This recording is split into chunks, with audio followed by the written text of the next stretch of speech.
Estamos felices de saludarles en este 1 de enero. Ya llegamos al 2021. Qué bendición es saber que Dios nos ha cuidado. Y ahora tenemos la oportunidad de que tenemos un nuevo año por delante y en el nombre del Señor vamos a ser más que vencedores en todas las cosas.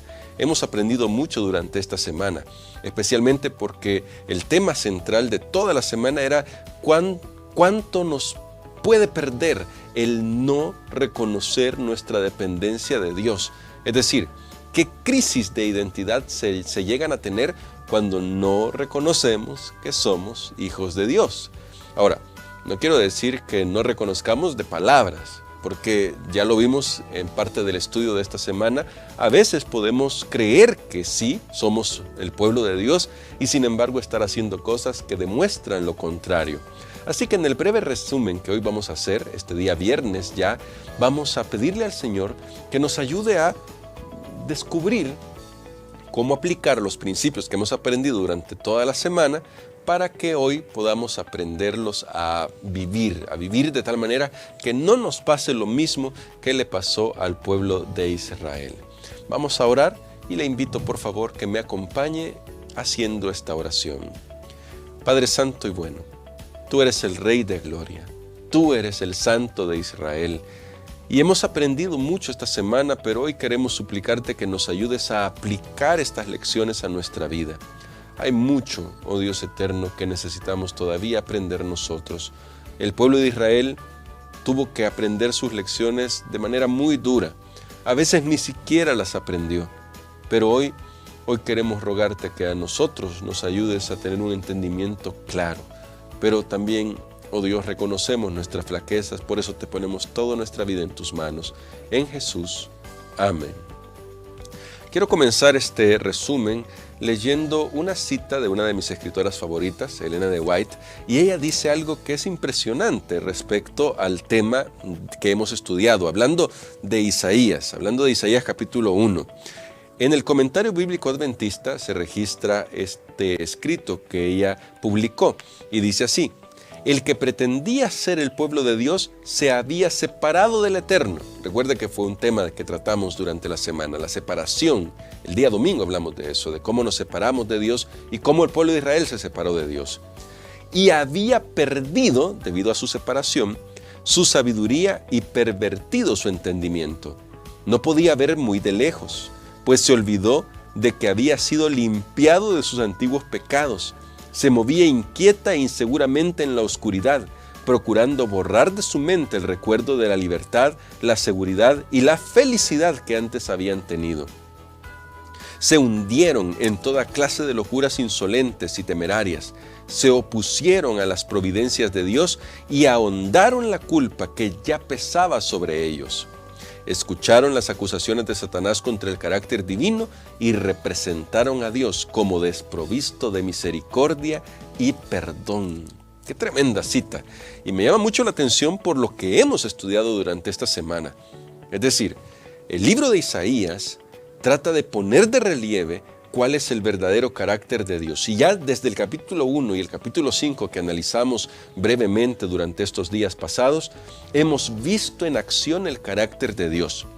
Pero los israelitas más bien habían prestado atención al enemigo de Dios y habían pensado en Dios como un ser tiránico, como un ser desprovisto de misericordia, como dice Elena de White, y desprovisto de perdón. Creo que ese era el motivo por el cual su mayor afán era cumplir con el ritual, porque pensaban que Dios se enojaría con ellos si no cumplían con cada ritual, pero no ponían nada de su corazón en los rituales. Y dijimos durante la semana que ese ritualismo, ese formalismo, no significa nada. Podemos hacer todos los sacrificios que querramos. Podemos, como dice Pablo en 1 Corintios capítulo 13, entregar nuestra vida si queremos, dar todos nuestros bienes. Pero si la motivación final, es decir, si lo que hay en el corazón no tiene que ver con una entrega completa a Dios y servicio a los demás, de nada sirve. Pablo lo llama, si no tiene amor, de nada le sirve. Porque el amor es la base central del pacto que tenemos con Dios. Recuerda esa palabra, pacto. Esa es la palabra clave de todo el trimestre. y es el mensaje central de Isaías para la lección que hemos aprendido durante esta semana. Dios tiene una relación de pacto con sus hijos. El problema es que los hijos de Dios que vemos representados en Jerusalén han desechado el pacto con Dios. Cumplen con los requisitos formales, pero se olvidan que una relación de pacto es justamente eso, es una relación en primer lugar. Tiene que ver con cómo caminamos con Dios, con la persona de Dios, con nuestro Padre amante. No simplemente con tratar de cumplir una serie de normas o reglas que tienen su lugar, porque Dios mismo las estipuló, pero que no son más importantes que nuestra relación con nuestro Dios. Ahora bien, esto no quiere decir que no debamos cumplir con nuestra parte del pacto, pero siempre tenemos que tener claridad sobre lo que podemos hacer y lo que no podemos hacer. Lo que podemos hacer nosotros los seres humanos es entregar nuestra vida a Dios, es decir, es tomar la decisión de que Dios obre en nuestra vida. Recuerda, la Biblia lo dice, Él nos presenta la vida y la muerte, y todavía nos invita y nos dice, escoge la vida. El gran profeta Isaías lo dice de esta manera: si ustedes quieren y escuchan, van a comer del bien, pero si se rebelan y se alejan de mí, dice el Señor Jehová de los ejércitos, pues también van a cosechar la consecuencia de eso, porque son las estipulaciones del pacto. Comer del bien significa recibir la provisión de Dios de perdón, de paz, de cambio, de transformación en nuestra vida. Porque aunque Satanás haya presentado a Dios como un Dios tiránico, el libro de Isaías en el capítulo 1 y en el capítulo 5 que hemos estudiado, nos dicen con claridad esos capítulos que Dios es amor. Por eso Isaías 1:18 nos recuerda: venid luego y arreglemos este asunto, dice el Señor. Estemos a cuenta. Si ustedes sienten que sus pecados, si ustedes se dan cuenta, por decirlo mejor, que sus pecados son tan malos, tan graves, que son rojos, que son como grana, me los entregan a mí y yo los voy a limpiar, dice el Señor. Qué maravilloso ofrecimiento de perdón y de amor. Qué maravilloso ofrecimiento de gracia. Eso nos dice que la gracia de Dios está disponible para ti y para mí. Y hoy Dios quiere que tú recuerdes eso, que Él está listo para perdonarnos, que Él no nos va a desechar. Ahora, en la cita aparece una frase que me llamó mucho la atención y que quiero destacar para ir concluyendo nuestra reflexión de toda la semana. Dice aquí que ellos se hundieron en toda clase de locuras insolentes y temerarias. Pero nota esto: se opusieron a las providencias de Dios. ¿Qué significa esto de se opusieron a las providencias de Dios? Quiere decir que Dios había dispuesto todo para ayudarles a volverse, pero ellos simplemente rechazaron. Vez tras vez, rechazaron los ofrecimientos de Dios. Eso nos puede pasar a ti y a mí. Isaías capítulo 5 nos habla de todo lo que Dios hizo. Y Dios pregunta: ¿hay algo más que se podría haber hecho? ¿Hay algo más?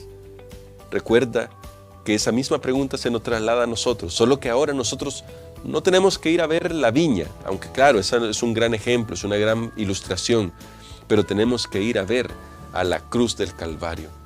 Mira la cruz y ahí pregúntate: ¿hay algo más que Dios podría haber hecho para salvarte? Hoy Dios te está llamando y me está llamando a mí. Llama a aquellos que todavía no son parte de su pueblo y llama a los que ya son parte de su pueblo. A todos nos dice que necesitamos volver a entrar en una relación de pacto con Él. Por favor, escuche su voz. Deje que el Espíritu Santo le hable. Y si siente en este momento que le hable, no rehúya a ese llamado. Entregue su vida a Jesús. Este día viernes tome esta decisión.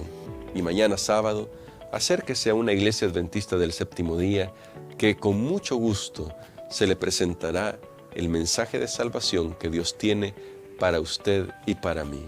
Que el Señor nos ayude, que el Señor nos bendiga.